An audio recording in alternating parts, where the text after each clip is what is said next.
All right, the market is going kind of crazy right now, right? Everything is so expensive if you're interested in purchasing a home, right? Rents are actually slightly increasing right now as well. So whether you're trying to rent or purchase, things are just so expensive everywhere, right? So with that in mind, I figured I might as well make a video and cover the cheapest states to live in 2021 as all of this is going on right now in the market. So let's find out where the heck we should live to save some freaking money, because everything's super expensive right now. So I know what you guys are thinking, right?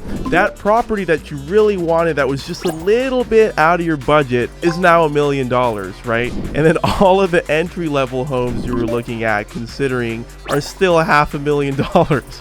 All right, so this is the trend going on right now in the United States, with everything just appreciating like crazy, low inventory, with homes available to even purchase in the first place, which drives prices up, and it's been actually driving rents up a little bit as well. That's why we're going to talk about the cheapest states to live in 2021. We'll look into the cheapest places to live in terms of average home price, consumer prices, and even the prices on a half gallon of milk, or almond milk if you're avoiding dairy like I do. We really went on a deep dive here to get you the best info available on the housing market today. So I really do hope you appreciate and then give this video a like out of all the other videos, because it did take a lot of effort. We're also going to give you another sizzling hot housing update. This time it'll be our housing update forecast for the rest of 2021.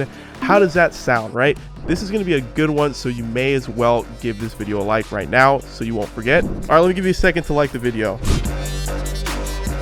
Let's get started.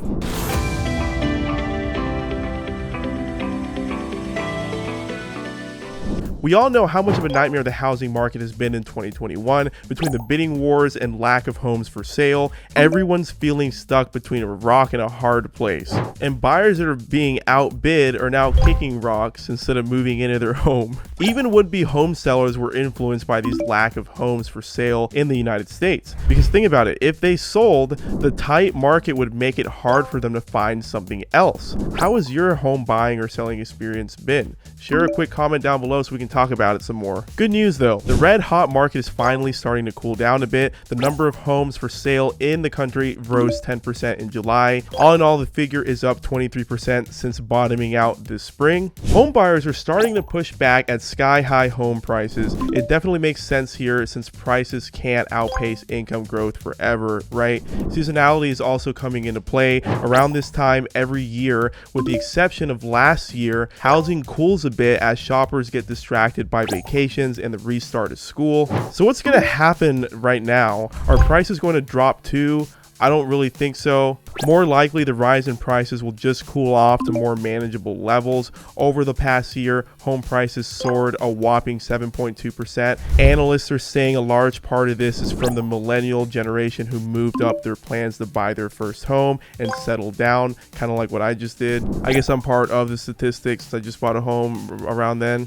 We saw this in the rental market with a 100% increase in the number of people moving to buy a home or change jobs. All that demand was pulled forward and unleashed like a slingshot. Alas, prices skyrocketed. Now we're expecting a more modest 3.2% rise in prices at the next 12 months window. I like how one housing expert put it. We were going 120 miles per hour, now we're going 100 miles an hour. A normal year is 75 miles an hour. We need inventory levels to stabilize.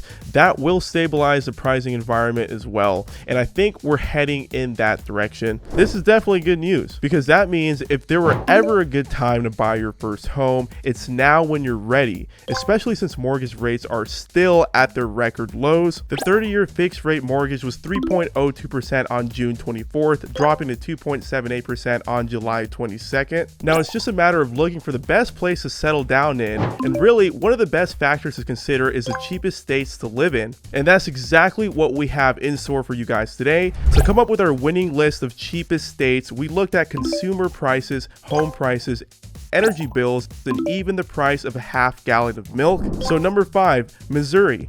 Grade A 2021 cost of living score Missouri shows a very enticing consumer price index increase of just 6.1%. That covers consumer goods and services such as transportation, food, and medical care. See a movie in Kansas City and it will cost about 30% less than it would in Hollywood. And if you wanted to buy a nice men's shirt in Missouri for your first visit to a theater before the pandemic, it would cost about 25% less than the same shirt in Boston. Average home prices in Kansas City Metro is $299,164. Definitely cheaper than most other states. Pair that with a $157 monthly energy bill and $1.87 for a half gallon of milk and you're gold.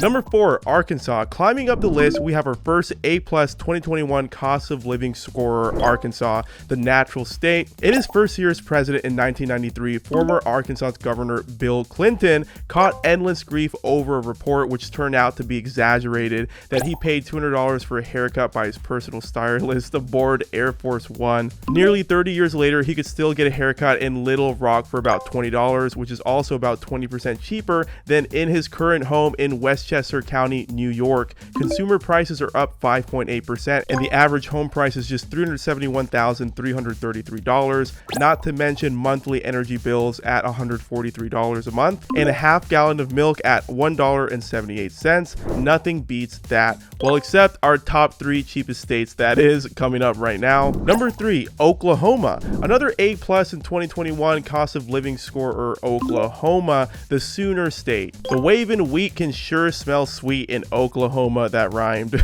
and it makes a very affordable loaf of bread, nearly 30% less than it would cost in Portland, Oregon, actually. Your monthly energy bill in Norman is about half what you would pay in New Haven, Connecticut. Ponca City boasted the lowest apartment rents in the country in 2020 at just $502 for a 2-bedroom unit, which I didn't even think was possible. In fact, the average home price here is $315,455. Consumer price index was up 5.8%, and a monthly energy bill is at $152.87. And don't forget that half gallon of milk is just $2.14 here in beautiful Oklahoma, so that's not too bad at all. And number 2 is Kansas. There's no place like A+ 2021 cost of living scorer, Kansas. If Dorothy from the Wizard of Oz were alive today, taking her Toto to the veterinarian in Dodge City would cost half of what it would cost in New York City. So Toto's vet bills are actually cheaper in Kansas. Now which way do we go? If she went to a restaurant in New York and ordered a steak, she would find the price 20% higher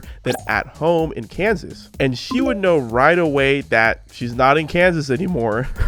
In general though, consumer prices went up 5.8% here, and the average home price ticked at $299,018. Your monthly energy is going to cost about $159.30, while a half gallon of milk will set you back $2.48. That's not bad, right? Definitely one of the cheapest states to live in 2021, but definitely the cheapest among all of them is our number 1, Mississippi.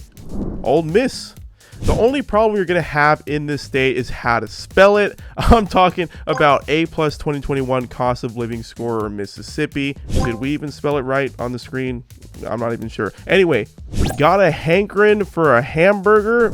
Isn't that's what they say in Mississippi? Well, it'll cost you 25% less in Hattiesburg than it would cost in Honolulu. How about that? But the bargains go beyond the burgers in the Magnolia State, which offers low housing costs, inexpensive energy, and all-around affordable prices. Even with inflation, your dollar will go up further in Mississippi, America's cheapest state for 2021. Consumer price index was up by 5.8%, while the average home price stayed at $247,812. Not bad at all. Your monthly energy bill will cost you around $153.76, while a half gallon of milk can be bought for just $2.37. The list of cheapest states to live in 2021 was really neck to neck. So if it's the cheapest place you're looking to live in, you're pretty safe to check out any of the top 5 on this list. Oh, and as an added bonus, check out our other video on Biden's latest housing stimulus and the latest Congress bill